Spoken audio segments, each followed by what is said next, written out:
BH palette. This is the second edition. If you have matte purples, you can just use that. You don't have to get this palette.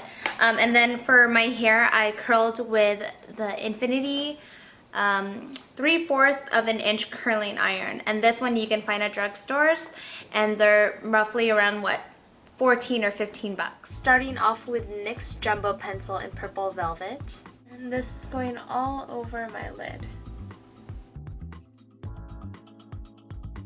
Just gonna blend up. Now I'm gonna take this very matte purple color and I'm gonna pat this onto the base. A little bit to the lower lash line. Now we're just gonna blend. I have this blending brush. A darker matte purple. Adding that. And I'm just bringing this to the outer corner like this, circular motions, and I'm gonna bring it up to the outer V. I'm also gonna bring it down low. And right over to the very end, I'm taking a silver.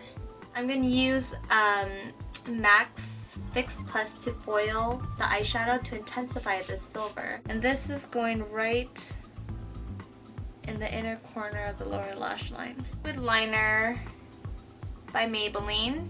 It's called the Line Stiletto.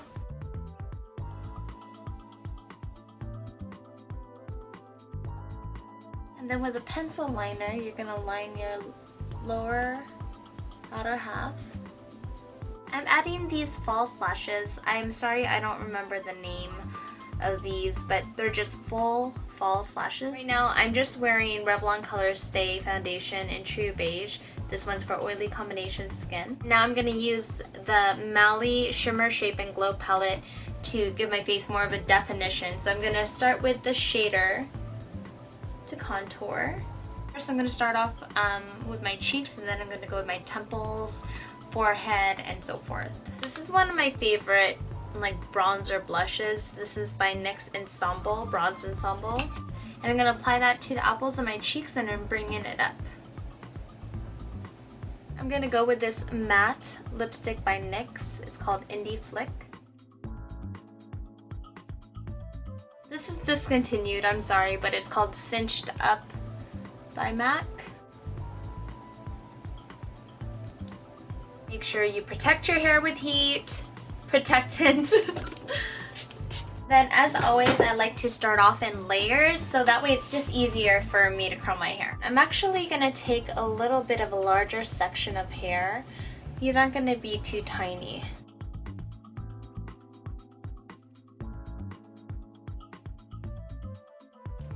I'm just opening and closing the clamp so that the hair would fall in the palm of my hand. And if it unravels, that's fine. You could always just ravel it back up.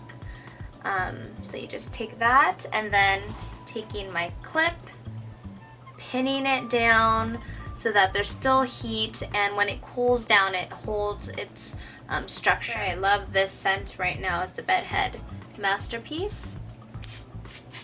Quick little spritz, and then let it cool down.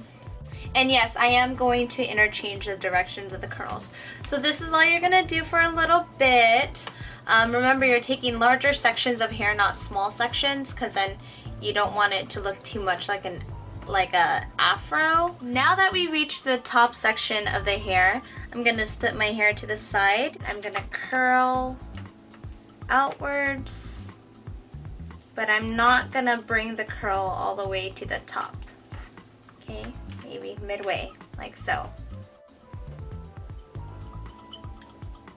I feel like this one doesn't even need to be pin curled, not the front. I'm gonna give this 10 minutes just to make sure that everything is cooled down and settled in. Let's do a little quick spritz around, and I'll be right back. Okay, now it's time to remove the hairpins and then start playing with the curls.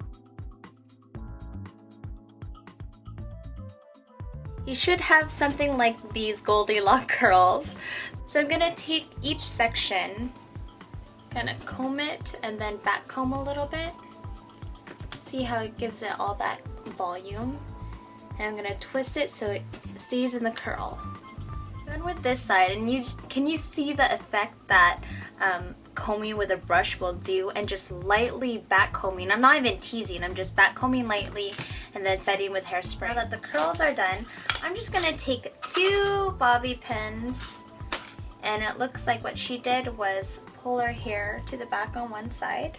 And you're just gonna pin that down. Crisscross your bobby pins. And this is pretty much it. I hope you guys enjoy, and I'll talk to you later. Bye.